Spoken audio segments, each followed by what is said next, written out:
Hamidou Samaké pour le groupe Paris en commun. Merci, Monsieur le maire, mes chers collègues. Après plusieurs mois de concertation avec l'ensemble de ses partenaires, l'Agence régionale de santé Île-de-France a adopté le 31 octobre dernier son projet régional de santé couvrant la période 2023-2028 qui va constituer la feuille de route de la santé en Île-de-France pour les 5 prochaines années. Ce PRS est donc celui de l'après-Covid. Non que nous en ayons fini avec cette maladie, mais notre système de soins a désormais intégré à la nouvelle donne le sillage de la crise sanitaire qu'elle a éprouvé brutalement en 2020. Et cette nouvelle normalité, quelle est-elle?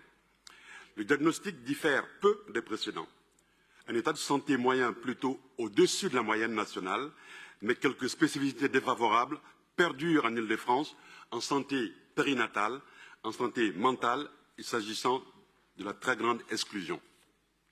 Surtout, les inégalités sociales et territoriales de santé restent beaucoup plus fortes qu'ailleurs et les risques sanitaires plus élevés en lien avec les facteurs environnementaux défavorables. Si le constat est aussi similaire, c'est que les objectifs des précédents PRS n'ont pas été atteints. Cela n'est pas imputable au seul Covid. Le rétrécissement mal anticipé de l'offre de soins à l'hôpital comme en ville et dans le secteur médico-social a exacerbé les problèmes structurels inhérents aux politiques menées par la région et l'État, notamment en matière de ressources humaines, de moyens et de prévention. Malheureusement, les conséquences se comptent en vies humaines. Les populations immigrées qui ont connu des taux de mortalité significativement plus élevés que les personnes nées en France, particulièrement en Île-de-France, au cœur de la pandémie. Plusieurs autres indicateurs de santé publique sont préoccupants. En périnatalité, en santé mentale, particulièrement chez les jeunes, en matière d'IST ou de diabète. Les axes proposés pour aller de l'avant rejoignent bien souvent les priorités que la ville a d'ores et déjà mises en avant.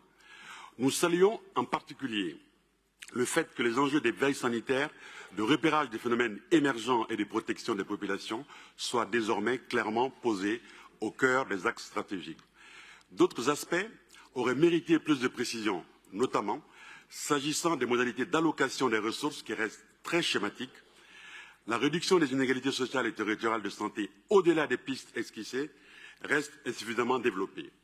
De manière générale, donc, si nous pouvons souscrire à ce PRS, nous souhaiterions que sa mise en œuvre fasse l'objet d'un suivi plus régulier et circonstancié autour d'indicateurs de santé publique. Et nous serons particulièrement attentifs aux évolutions des inégalités de santé. Le volet hospitalier de ce PRS sera de même l'objet d'une vigilance particulière, particulièrement s'agissant des besoins en pédiatrie, en santé mentale ou en soins médicaux et de réadaptation.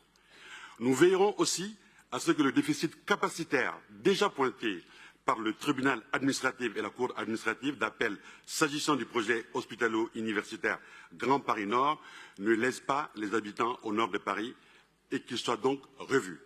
De même, nous attendons de réelles améliorations s'agissant des urgences et de la filière gériatrique. Car nous ne serons jamais à l'abri d'une crise comme celle que nous venons de vivre. Nous devons en tirer les leçons et porter avec force la nécessité d'investir dans notre système de santé et dans la prévention. Je vous remercie. Merci beaucoup.